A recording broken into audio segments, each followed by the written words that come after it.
Hello. Hello.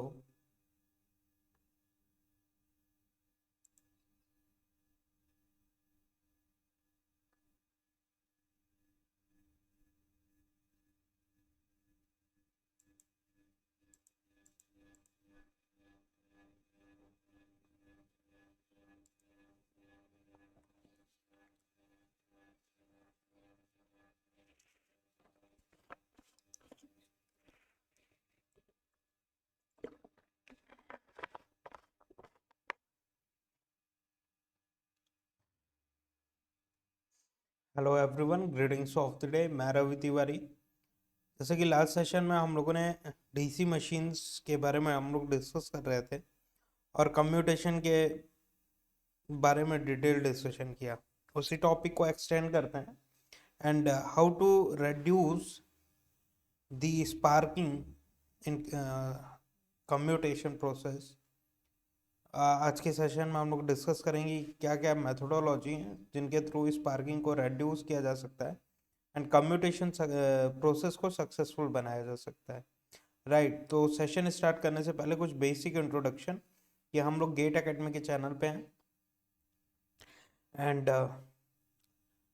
Exclusive discount on GATE Academy online test series अभी available है, जिसके लिए आपको कूपन कोड यूज़ करना है GAOTSY। अगर आप ये कूपन कोड यूज़ करते हैं GAOTSY और टेस्ट सीरीज में एनरोल करते हैं तो आपको ग्रेट डिस्काउंट्स देखने के लिए मिलेंगे।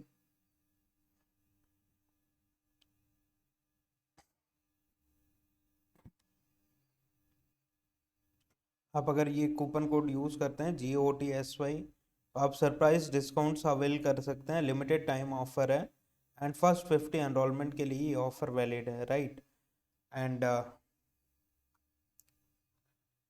RRB JEE 2024 में 7,900 प्लस पोस्ट हैं। CBT का 1 का एग्जामिनेशन ओवर हो चुका है एंड CBT 2 कंडक्ट होने वाला है। इसके लिए अगर आप प्रिपेयर करना चाह रहे हैं CBT 2 के लिए तो गेट एकेडमी का कोर्स अवेलेबल है जिसकी प्राइस 499। आप इन कोर्सेज में एनरोल कर सकते हैं। अगर CBT 1 CBT 2 दोनों में एनरोल करना है आपको तो 777 पे करके आप CBT 1 एंड CBT 2 दोनों में एनरोल कर सकते हैं फ्यूचर अपकमिंग RRB JEE के एग्जामिनेशन के लिए। एंड गेट 26 का कोर्स अवेलेबल है जिसकी कोर्स प्राइस 2,222 रुपीज़ है एंड 27 का कोर्स है जिसकी प्राइस 3,333 एंड 28 का कोर्स है जिसकी प्राइस 5,555 है। गेट एकेडमी के कुछ और भी कोर्सेस हैं जैसे RRB JEE SSC JEE 777 में, all state AE JEE examination 777 में and campus recruitment training programme 777 में।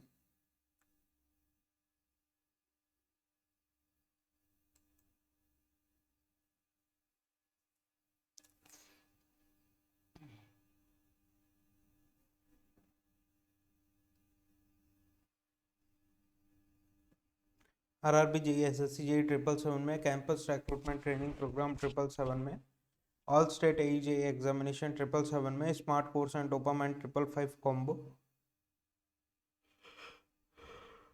1111 में, ESC नॉन टेक्निकल 777 में, ESC नॉन टेक्निकल UPSC का एग्जामिनेशन है, इंजीनियरिंग सर्विसेज एग्जामिनेशन एंड इसमें जो नॉन टेक्निकल पोर्शन होता है उसमें subjects like project management, engineering, drawing, ICT, environmental science जैसे सब्जेक्ट होते हैं वो प्रिपेयर करना है आपको। तो 777 दे के इन कोर्सेज में एनरोल कर सकते हैं आप एंड सारे के सारे नॉन टेक्निकल सब्जेक्ट्स को अवेल कर सकते हैं।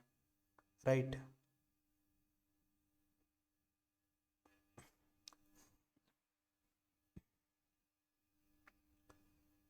जिसके लिए आपको पे करना है 777 rupees. Smart course and dopamine 555 combo के लिए 1111 में आप इन कोर्सेज में एनरोल कर सकते हैं and GATE subject wise on combo courses available हैं जिसमें अगर इंडिविजुअल बेसिस पे आपको network, power system, electrical machine, power electronics, control system, signal system, electrical measurement and measuring instruments, digital electronics, EMT, analogue electronics, microprocessor जैसे subjects जितने भी हैं electrical engineering से रिलेटेड, अगर आप इंडिविजुअल बेसिस पे एनरोल करना चाहते हैं इन कोर्सेज में तो आप कर सकते हैं। अदरवाइज आप अपने अकॉर्डिंग बेस्ट कॉम्बिनेशन चूज कर सकते हैं।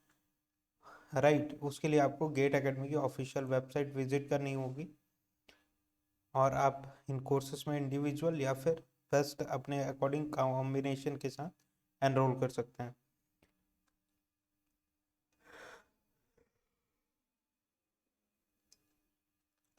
गेट 25 में आपने एनरोल किया हुआ था एंड 26 में कोर्सेज को एक्सटेंड करना चाह रहे हैं तो आप 1500 रुपीज़ पे करके गेट 26 के लिए आप इन कोर्सेज को एक्सटेंड कर सकते हैं। यूपीपीएससी एई का जो एग्जामिनेशन है गैजेटेड ऑफिसर का पोस्ट है, राइट, और इसमें प्रीलिम्स और मेंस जो कि गेट एकेडमी आपको प्रोवाइड कर रहा है 1111 में आप एनरोल कर सकते हैं यूपीपीएससी एई के कोर्स में। एंड इसमें प्रीलिम्स वाले सेक्शन में जनरल एप्टीट्यूड, इंजीनियरिंग एप्टीट्यूड के नाम से common to all branches 22 subjects include किए गए हैं। उन 22 सब्जेक्ट्स सारे के सारे सब्जेक्ट लेटेस्ट रिकॉर्डेड वीडियो और लाइव लेक्चर के थ्रू गेट एकेडमी की टीम आपको इन्हीं 1111 में प्रोवाइड कर रही है। तो प्रीलिम्स और मेंस में ऑफिशियल सिलेबस में जितने भी सब्जेक्ट मेंशन है वो सारी की सारी चीज़ें आपको प्रोवाइड की जा रही हैं। आपको जस्ट पे करना है 1111 rupees, right.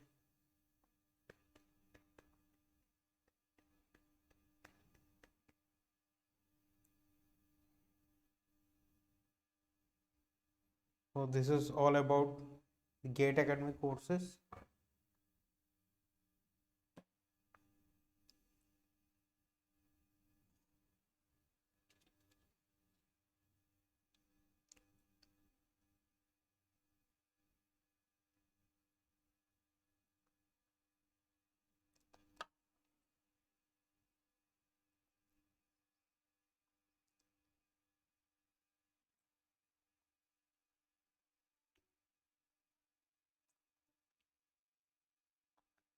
Next, online test series की गेट की जो टेस्ट सीरीज है उसकी प्राइस 333 है, जिसमें topic wise 28 test, subject wise basic level के 12 test, multiple subject test 14, full and mock test for GATE examination 10 test हैं। टोटल नंबर ऑफ टेस्ट 76 हैं। तो इन 76 टेस्ट में जितने भी क्वेश्चन हैं सारे के सारे क्वेश्चन गेट स्टैंडर्ड पेपर के हिसाब से डिज़ाइन किए गए हैं, राइट, कि जिस तरीके से गेट के एग्जामिनेशन में कभी भी क्वेश्चंस रिपीट नहीं होते हैं, कुछ वही अप्रोच रखा गया है जिससे आपकी टेक्निकल एबिलिटी और भी ज़्यादा एनहांस हो सके, राइट। जनरल एप्टीट्यूड का गेट के एग्जामिनेशन में अच्छा खासा वेटेज होता है जो कि 13 से 15 मार्क्स कवर करता है, राइट। ये एक क्यूआर कोड आपको देखने के लिए मिल रहा है। इस क्यूआर कोड को अगर आप स्कैन करते हैं तो गेट एकेडमी के द्वारा प्रिपेयर की गई जनरल एप्टीट्यूड ई बुक तक आप पहुंचेंगे और इस ई बुक में numerical ability, logical reasoning, verbal ability, special aptitude, total number of pages 521 हैं और one and only one solution GATE Academy आपको प्रोवाइड कर रहा है कि जितने भी प्रॉब्लम्स है उसका solution, one solution aptitude ebook के नाम से आपको प्रोवाइड कर रहा है। आपको कोई अदर रिसोर्सेज को विजिट करने की ज़रूरत नहीं होगी जब आप ये ई बुक में एनरोल कर लेते हैं, राइट। और इसकी प्राइस जस्ट 222 है जो कि आप इजीली एनरोल कर सकते हैं इसमें। 521 पेजेस हैं और इस ई बुक में previous 15 years GATE question with detail solution available है। एप्टीट्यूड प्रिपरेशन करने वाइज आपको और कोई रिसोर्सेज को विजिट करने की ज़रूरत नहीं होगी। One complete solution GATE Academy आपको प्रोवाइड कर रहा है।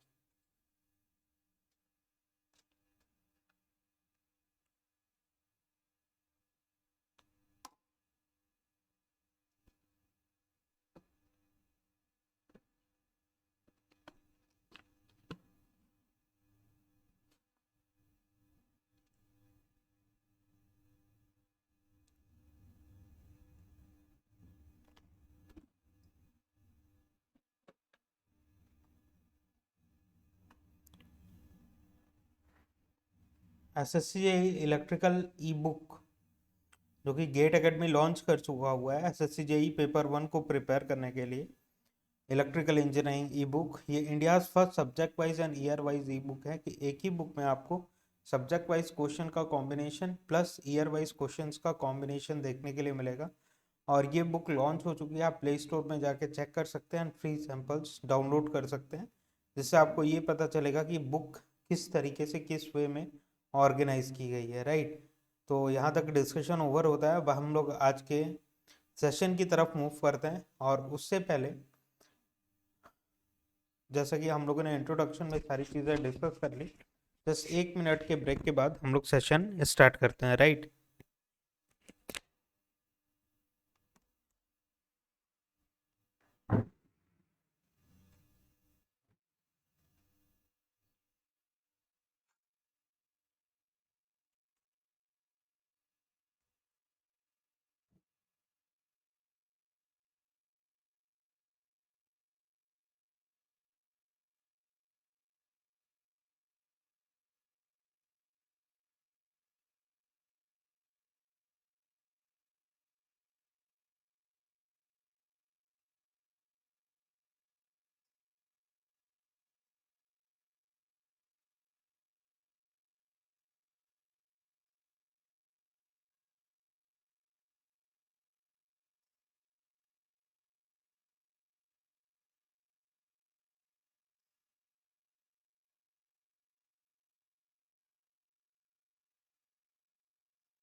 लास्ट सेशन में हम लोग कम्यूटेशन का प्रोसेस डिस्कस किया था, एंड आज के सेशन में how to improve commutation process पे बात करेंगे कि कम्यूटेशन प्रोसेस में due to non linear commutation sparking देखने के लिए मिल रहा था। उन्हें स्पार्किंग को किस तरीके से हम लोग रेड्यूस कर देते हैं, कर सकते हैं, वो टुडेज पॉइंट ऑफ डिस्कशन रहेगा, isn't it.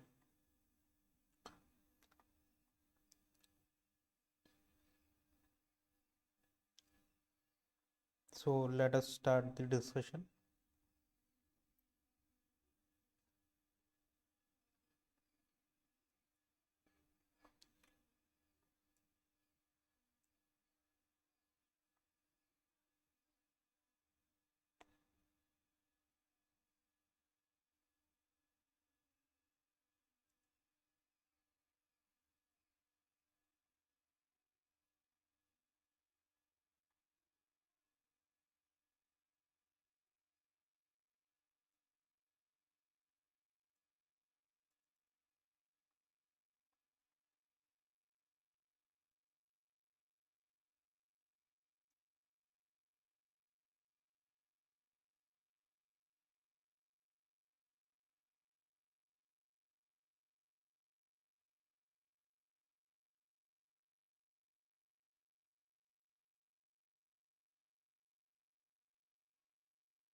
Commutation process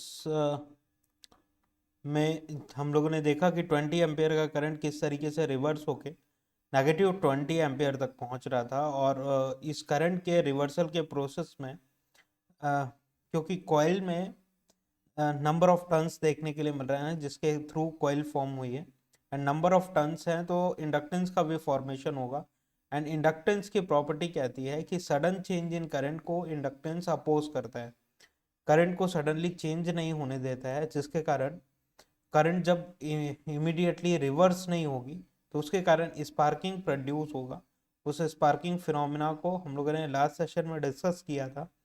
and पूरा का पूरा डिस्कशन ओवर किया हम लोगों ने। एंड देन आज के सेशन में इंटरपोल्स और कम्यूटेशन को रिमूव, कम्यूटेशन प्रोसेस को सक्सेसफुल बनाने के लिए एंड नॉन लीनियर कम्यूटेशन को एलिमिनेट करने के लिए या रिड्यूस करने के लिए हम लोग टेक्निक्स के बारे में पढ़ने वाले हैं, राइट। तो methods to improve commutation, first method है रेजिस्टेंस कम्यूटेशन, राइट। कि रेजिस्टेंस कम्यूटेशन का प्रोसेस किस तरीके से होगा, फर्स्ट ऑफ ऑल ये एनालाइज करेंगे। एंड देन वोल्टेज पर ईएमएफ कम्यूटेशन, जिसमें ब्रश शिफ्ट एंड इंटरपोल्स का कॉन्सेप्ट आएगा। रेजिस्टेंस कम्यूटेशन क्या है, replacing low resistance copper brush with high resistance carbon brush. कि लो रेजिस्टेंस कॉपर के ब्रश को हम लोग, कॉपर ब्रश को हम लोग हाई रेजिस्टेंस कार्बन, क्योंकि कार्बन की रेजिस्टिविटी ज़्यादा होती है और इसलिए हम लोग कार्बन ब्रशेस यूज करेंगे। The carbon brush doesn't encourage sparking, और कार्बन में स्पार्किंग भी कम देखने के लिए मिलेगा कंपेयर टू कॉपर। तो कॉपर ब्रशेस को कार्बन से हम लोग रिप्लेस करेंगे कि ब्रशेस जब बनाएंगे हम लोग तो कार्बन की ब्रशेस बनाएंगे, because it doesn't encourage sparking as the copper brushes do, and unchanged current is forced to flow through coil itself। कि अनचेंज्ड करंट जो है, कि करंट जितना रिवर्स नहीं हुई है, 5 एम्पियर जो बच जा रहा था, current is forced to flow through the coil itself as the brush resistance dominates.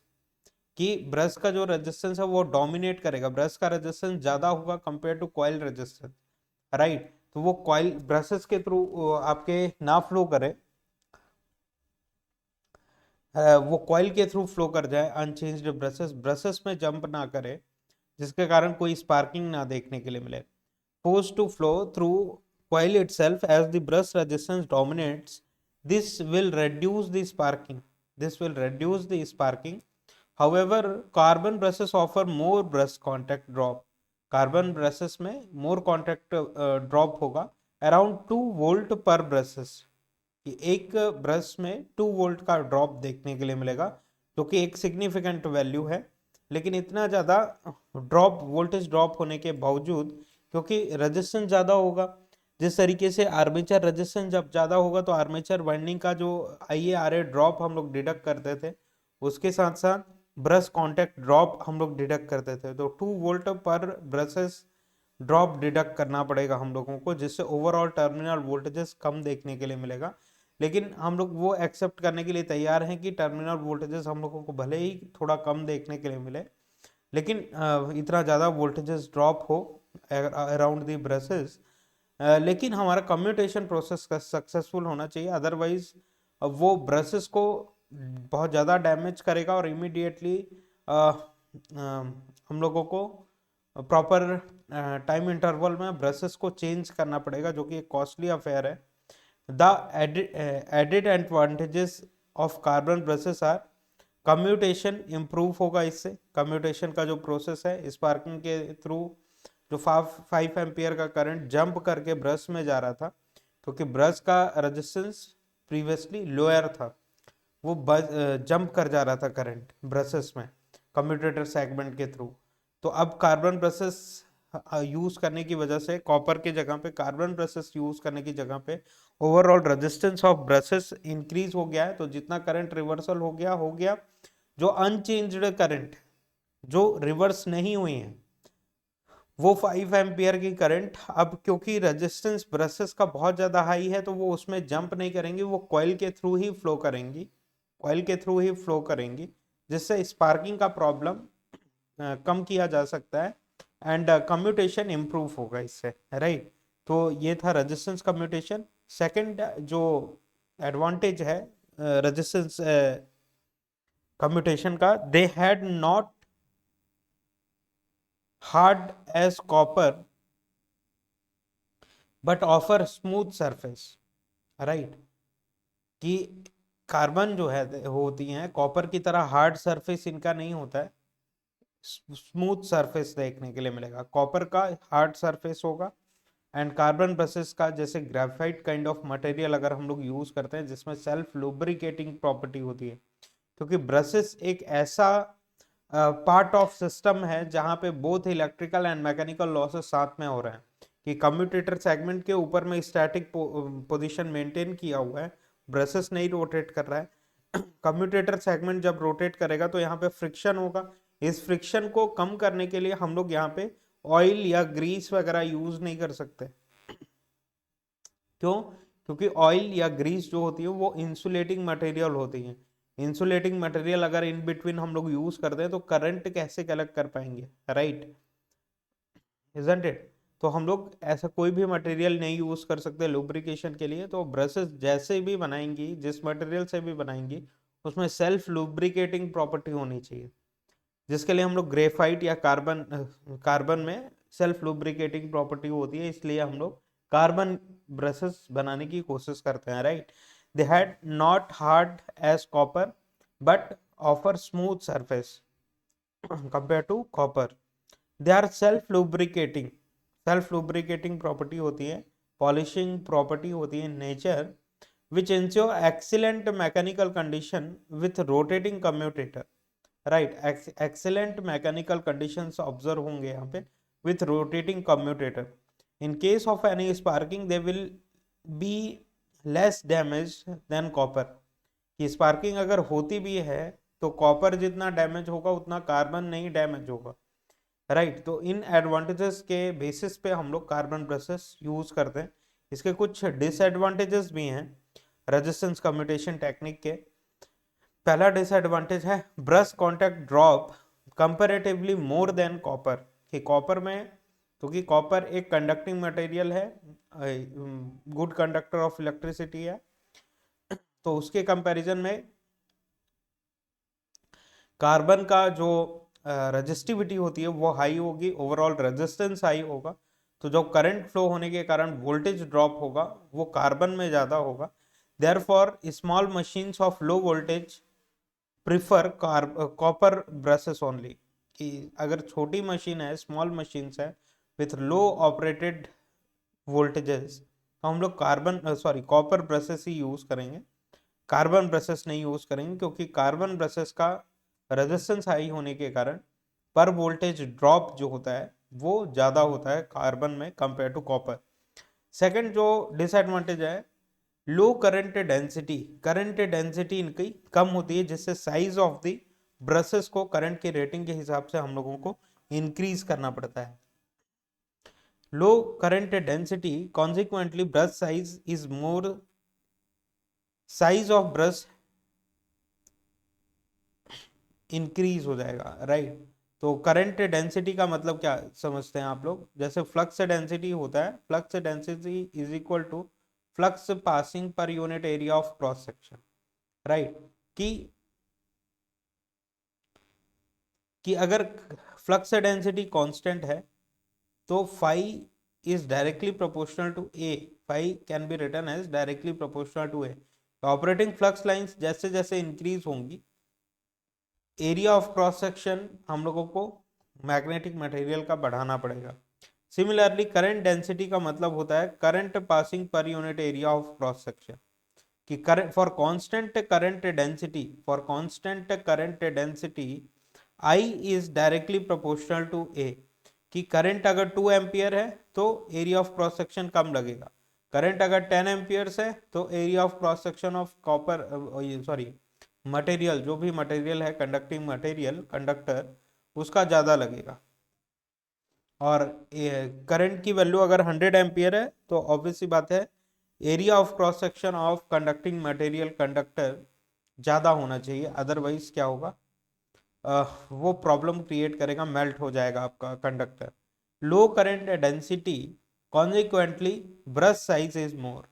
तो कार्बन का ब्रश साइज, क्योंकि करंट डेंसिटी कार्बन की कम होती है कंपेयर टू कॉपर, तो हम लोगों को ये ऑब्जर्व होता है कि करंट की फॉर हायर करंट कलेक्ट करने के लिए हम लोगों को साइज ऑफ द ब्रशेस बढ़ाना पड़ेगा।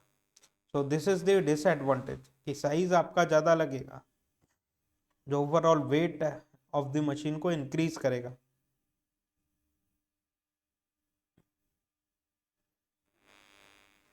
नोट पॉइंट है, generally all DC machines prefer carbon brushes. Carbon brushes हम लोग प्रिफर करते हैं।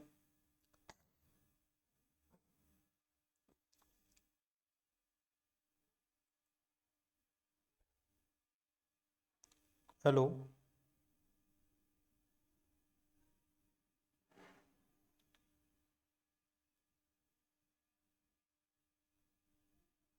हेलो।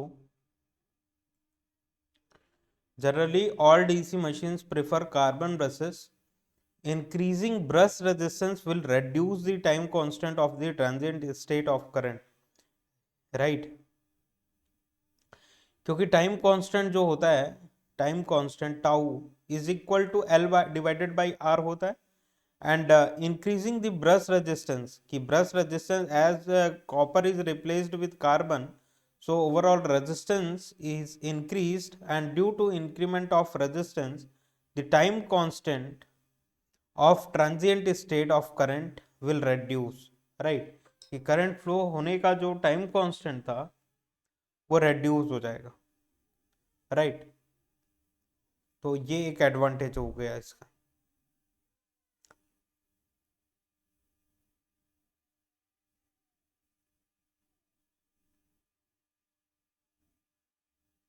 सेकंड जो पॉइंट है ब्रश शिफ्ट वाला, कि ब्रश शिफ्ट करके हम लोग किस तरीके से कम्यूटेशन प्रोसेस को इंक्रीज करेंगे, इम्प्रूव करेंगे। कि ब्रशेस जो है थी वो क्यू एक्सिस पे प्लेस्ड होती थी, न्यू सॉरी ओल्ड एमएनए पे। एंड जैसे कि लोडिंग के हिसाब से एमएनए चेंज होता जा रहा है, तो अगर हम लोग ब्रश शिफ्ट करते हैं उसके थ्रू कम्यूटेशन को कैसे हम लोग इम्प्रूव कर सकते हैं वो एनालाइज करते हैं। This is the easiest method, sorry this is the earliest method.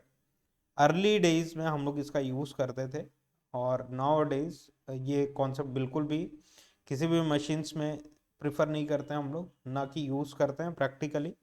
This is the earliest method to improve commutation. It was in use prior to the invention of interpoles, कि interpoles जब तक invent नहीं हुई थी तब तक brush shift का concept था। It is not use now, कि आज के समय में इसका यूज नहीं किया जाता है। It causes additional demagnetisation as well as brush shift is not reliable with varying load conditions. कि लोड जिस तरीके से चेंज होता जा रहा है, कि सपोज करिए कि टर्मिनल्स पे कुछ लोड लगा है, तो उसके हिसाब से थोड़ा सा एमएनए शिफ्ट हुआ, लोड थोड़ा सा और चेंज होगा, लोड ज़्यादा इंक्रीज होगा तो एमएनए की शिफ्टिंग ज़्यादा होगी। जैसे कि हम लोगों ने एनालाइज किया था, लोड का इंक्रीज होना मतलब कि terminal impedance across the terminals का overall effective total load resistance reduce होना। करंट का, लोड करंट का इंक्रीज होना। लोड करंट कैसे इंक्रीज होगा? जब आर्मेचर करंट स्ट्रांग होगा।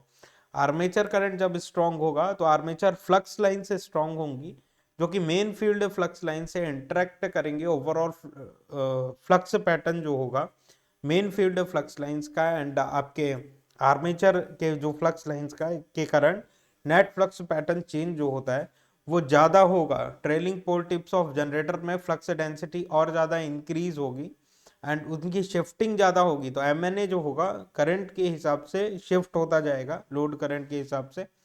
तो अगर सपोज करिए थोड़ा सा लोड कनेक्ट किया, थोड़ा सा एमएनए शिफ्ट हुआ, तो क्यू एक्सिस से ब्रशेस को न्यू एमएनए पे प्लेस करना पड़ेगा। लोड आपका इंक्रीज हो गया, एमएनए और ज्यादा शिफ्ट हुआ, तो ब्रशेस को अगेन आप एक पोजीशन से निकाल के दूसरे पोजीशन पे शिफ्ट करना पड़ेगा। So this is not the practical और reliable method to do, right? इसीलिए इंटरपोल्स हम लोग यूज करते हैं। इंटरपोल्स का क्या कॉन्सेप्ट होता है? इंटर पोल्स, इसी को हम लोग कम्यूटेटिंग पोल्स के नाम से जानते हैं एंड कैम पोल्स के नाम से भी जानते हैं, कम्यूटेटर पोल्स और कम पोल्स, राइट। तो ध्यान दीजिएगा कि ये पूरा का पूरा स्टेटर का पार्ट है। स्टेटर में दो पोल्स की मशीन देखने के लिए मिल रही है कि यहाँ पे एन पोल है, यहाँ पे अपोजिट पोल एस पोल देखने के लिए मिल रहा है।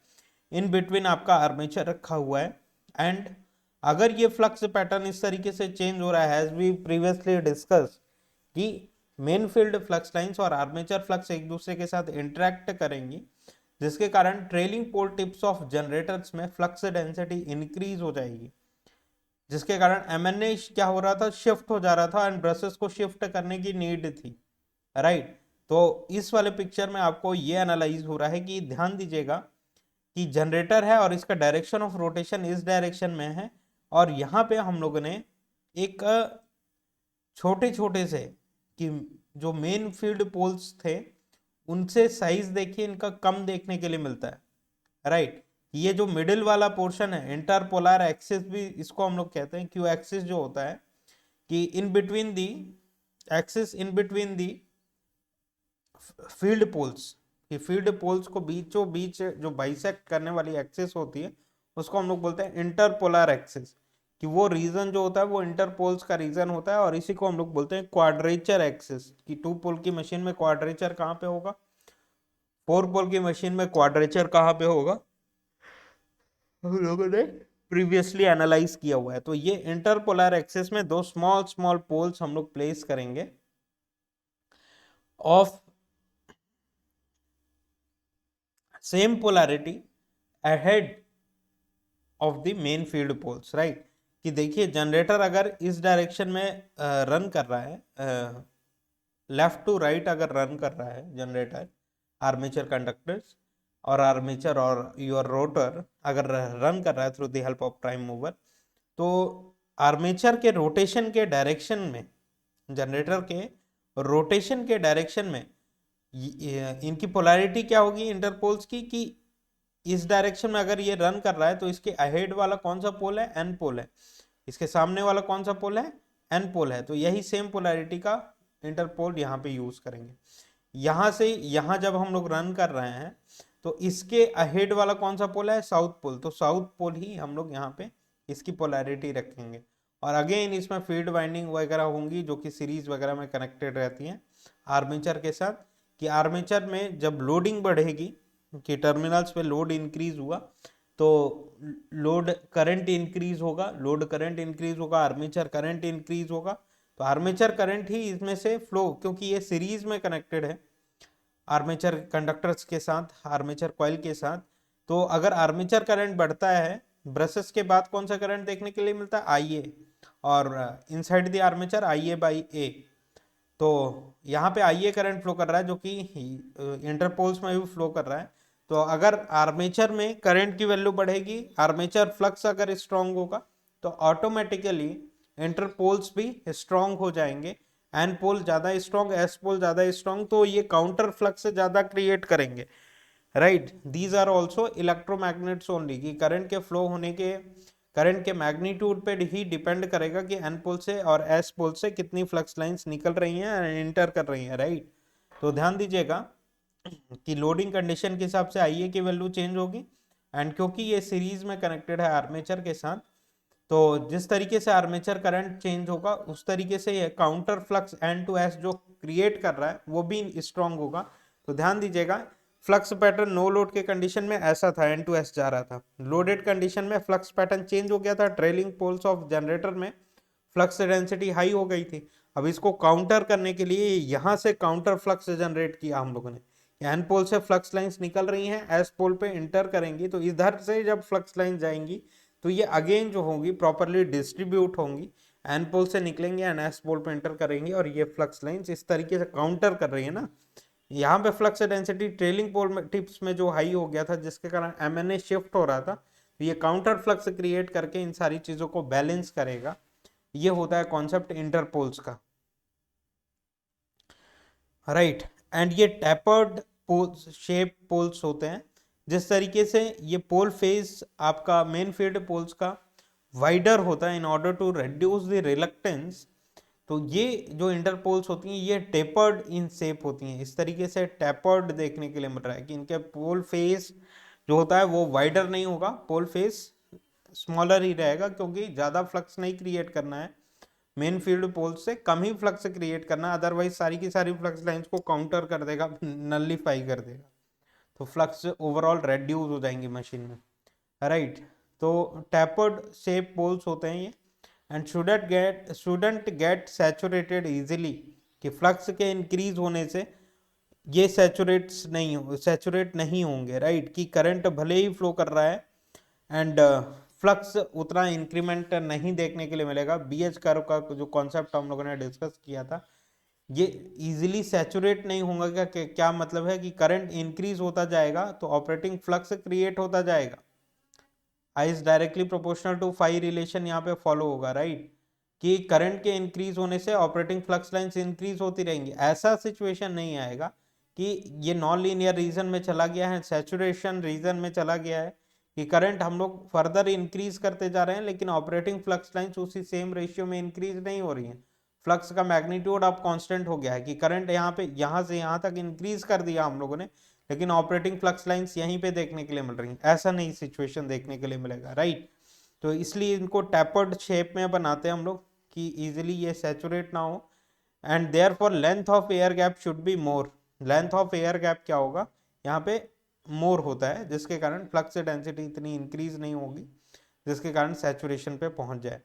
Tapered shape preferred to not make interpoles to saturate easily, right, and these are brushes, your brushes are there only on the q axis of the machine, this one is d axis, and यहाँ पे हम लोग thick wire to carry armature current use कर रहे हैं, these are interpolar axis और q axis के नाम से हम लोग इसको जानते हैं, these are main field poles, and ये इस डायरेक्शन में रोटेट कर रहा है आपका armature by the help of prime mover. तो ये ओवरऑल कॉन्सेप्ट था इंटरपोल का।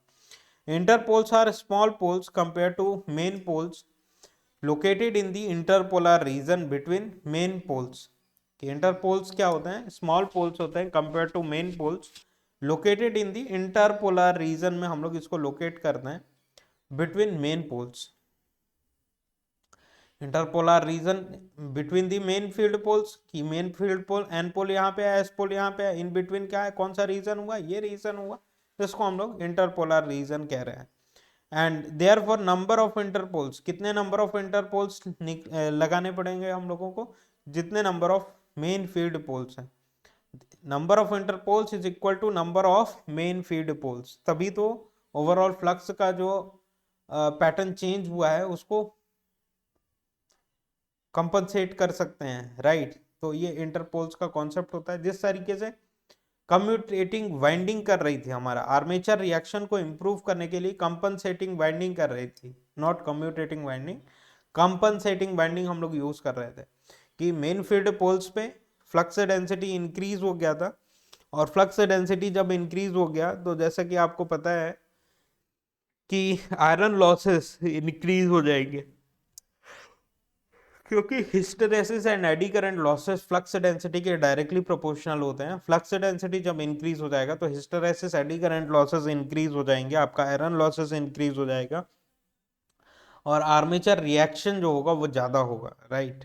तो उस चीज को कंपनसेट करने के लिए और प्रॉपरली एयर गैप में फ्लक्स को डिस्ट्रीब्यूट करने के लिए हम लोगों ने कंपनसेटिंग वाइंडिंग यूज किया हुआ था on the pole faces of main field poles, right. और यहाँ पे अगर कंडक्टर में, आर्मेचर के कंडक्टर में जो कि एन पोल के अंडर में आ रहा है, अगर क्रॉस करंट है, तो कंपनसेटिंग वाइंडिंग में जो करंट इंजेक्ट करते थे हम लोग वो डॉट डॉट डॉट करते थे, जिसके कारण यहाँ से फ्लक्स अगर इस डायरेक्शन में जा रहा है तो इधर से इस डायरेक्शन में क्रॉस डॉट के कारण इस डायरेक्शन में फ्लो करे, एक दूसरे को कंपनसेट करें और प्रॉपरली पूरे के पूरे आपके मशीन में और एयर गैप में फ्लक्स का जो डिस्ट्रीब्यूशन हो वो यूनिफॉर्म हो सके, जिसकी वजह से आर्मेचर रिएक्शन हमारा रेड्यूस हो रहा था, आर्मेचर रिएक्शन का इफेक्ट।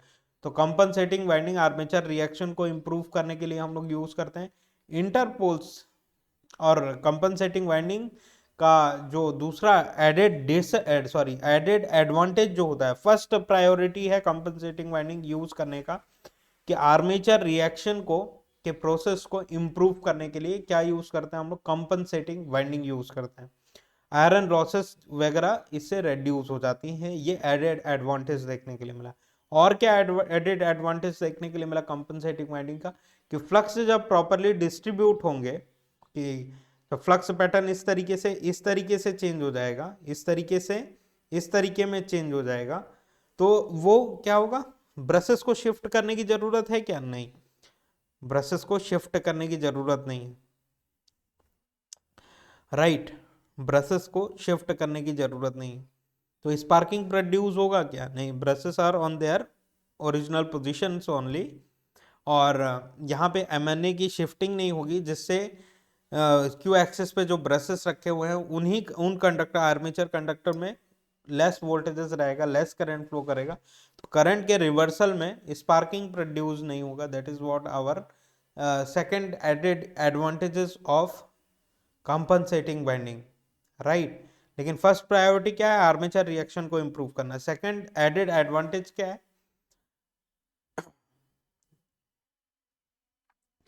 कम्यूटेशन इंप्रूव करने के लिए कंपनसेटिंग वाइंडिंग, राइट। तो उसी तरीके के कॉन्सेप्ट में इंटरपोल का कॉन्सेप्ट आता है। इंटरपोल्स का फर्स्ट प्रायोरिटी क्या है, आर्मेचर रिएक्शन इंप्रूव करना, नहीं, फर्स्ट प्रायोरिटी है इंटरपोल्स का कम्यूटेशन के प्रोसेस को इंप्रूव करने के लिए हम लोग इंटरपोल्स यूज करते हैं।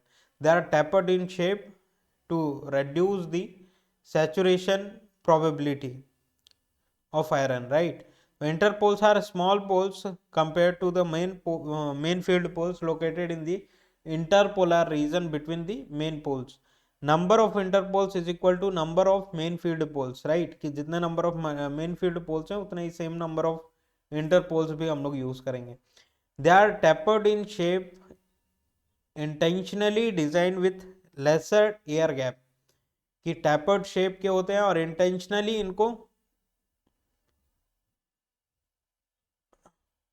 लार्जर एयर गैप के पॉइंट ऑफ व्यू से डिजाइन किया जाता है, जिससे ओवरऑल रिलक्टेंस की वैल्यू हाई मिल सके,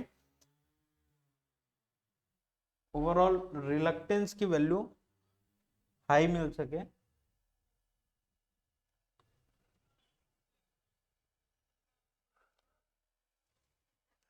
right.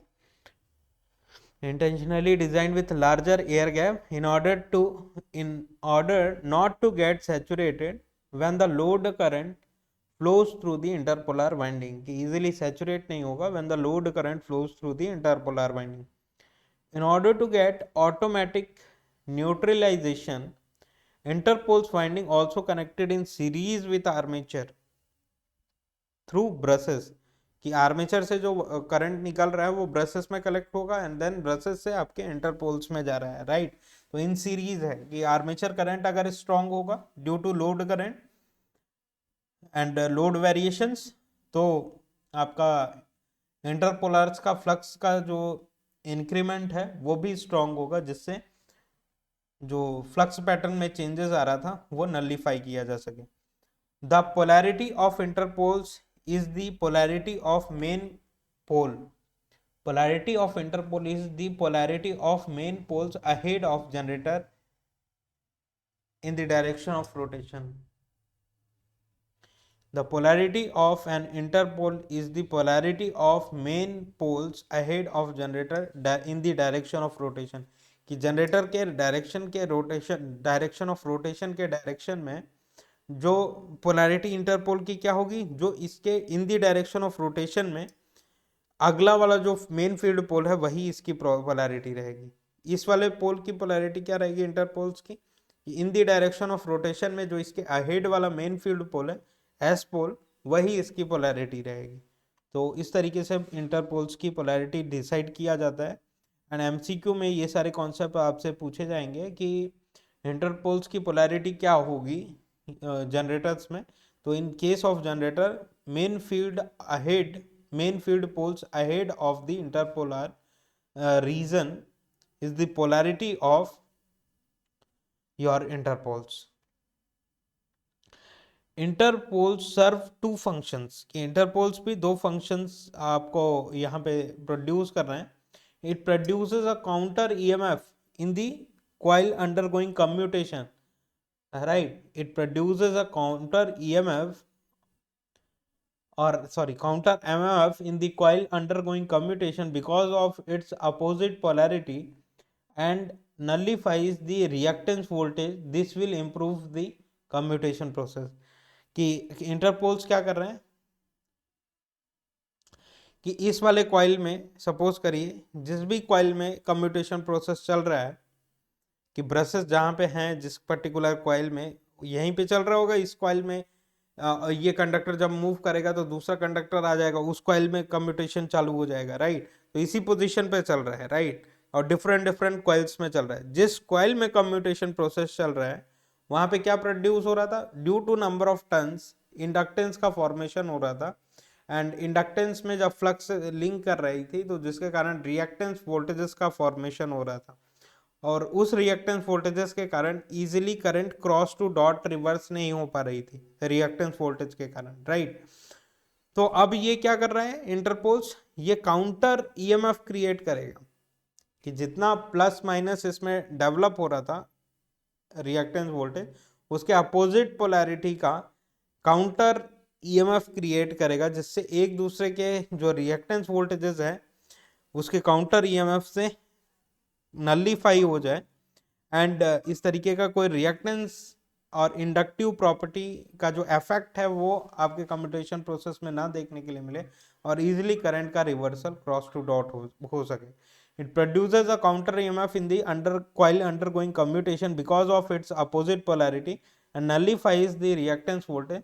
This will improve the commutation process. Second जो एडवांटेज है या फिर फंक्शन है, the inequality in the top and bottom half flux densities, कि trailing pole tips of generator में जो फ्लक्स डेंसिटी इंक्रीज हो जा रही थी जिसके कारण inequality in the top and bottom half flux densities observe हो रही थी, will be nullified to some extent.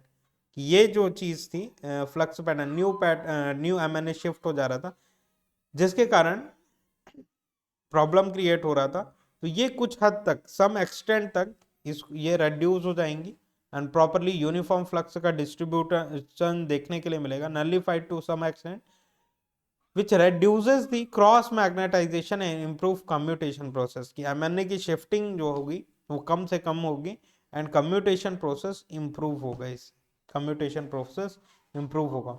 All machines contains Interpol's.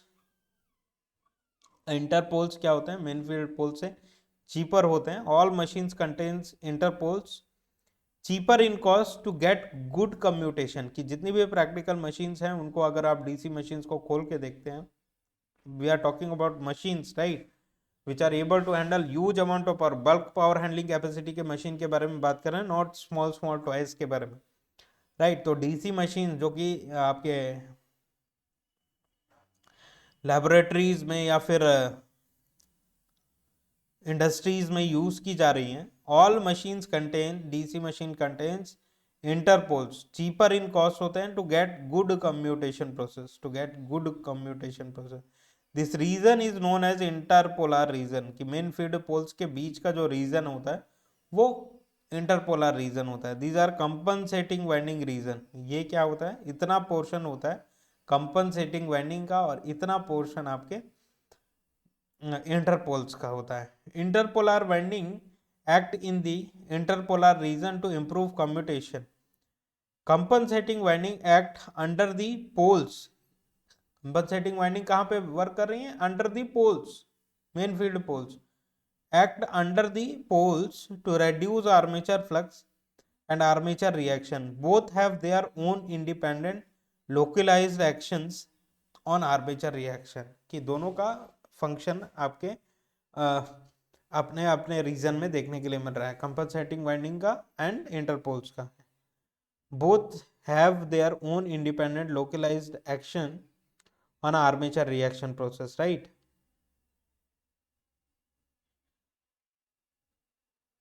तो ये कॉन्सेप्ट था यहाँ पे हम लोगों ने डिस्कस किया, एंड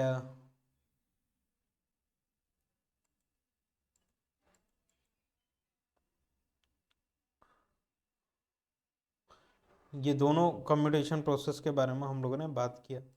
एक था ब्रश शिफ्ट वाला एंड एक था armature resistance, sorry, brush resistance increase करके हम लोगों ने इम्प्रूव किया कम्यूटेशन प्रोसेस को।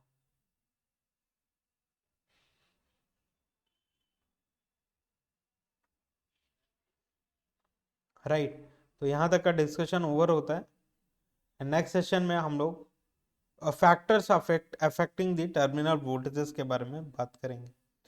तो आज के सेशन में इतना ही। नेक्स्ट सेशन में अगेन हम लोग मिलते हैं ब्यूटीफुल कॉन्सेप्ट के साथ। तब तक के लिए धन्यवाद। आपका दिन शुभ हो। एंड कोई भी कॉन्सेप्चुअल डाउट होता है तो आप कमेंट सेक्शन में ज़रूर पूछें, हम लोग आंसर करने की कोशिश करेंगे। Thank you.